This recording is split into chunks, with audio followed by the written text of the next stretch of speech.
আসসালামু আলাইকুম সম্মানিত ভাই বোনেরা, যারা মুরগি পালন করে থাকেন, ব্রয়লার, দেশি আরও অন্যান্য জাতের। আমি শুধু ব্রয়লার মুরগি পালন করে থাকি। প্রত্যেক মাসে আমি বাচ্চা এক সেট করে চালান তুলে থাকি। আমি আমার বাচ্চাদের কীরকম পরিচর্যা করি আপনাদের এই বিষয়ের উপর আমি ধারণা দিয়ে থাকব।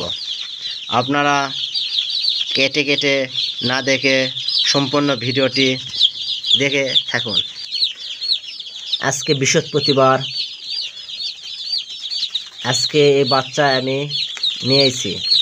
বাচ্চার গঠন, বাচ্চার ওজন পরবর্তী আমি ভিডিওতে আপনাদের মাঝে শেয়ার করে থাকব।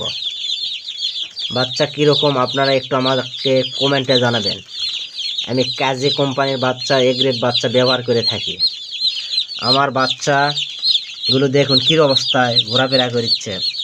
আমি বাচ্চাদের আনা পর্যন্ত কি কি ঔষধ ব্যবহার করে থাকি আমি এই ভিডিওর মাধ্যমে আপনাদেরকে জানাবো। আপনারা ভিডিওটি সম্পূর্ণভাবে দেখুন। আমি এগুলো ঔষধ ব্যবহার করে থাকি। এর মধ্যে থেকে আরও 2টি ওষুধ ব্যবহার করি, মাইক্রোনিট আর লাইসোভেট। এই করা ওষুধ আমি ব্যবহার করে থাকি। আর বাচ্চাদের সঠিকভাবে পরিচর্যা করুন এবং ভিজা জায়গায় রাখবেন না। আমি বাচ্চাদেরকে সঠিকভাবে রাখছি নাকি আপনারা একটু কমেন্টে আমাকে জানাবেন।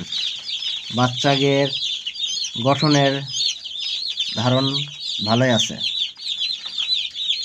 আমি মুরগিদেরকে সঠিকভাবে পরিচর্যা করি। আমি কোনো পেপার ইউজ করি না। পেপার ছাড়া আপনারা এইরকম করে পালন করুন। দেখুন কীরকম আপনাদের লাগে। এইরকম করে আমি তাপমাত্রা রাখি। এটা আমার বাচ্চাদেরকে সঠিকভাবে পরিচর্যা করার লক্ষ্য। ধন্যবাদ। আসসালামু আলাইকুম।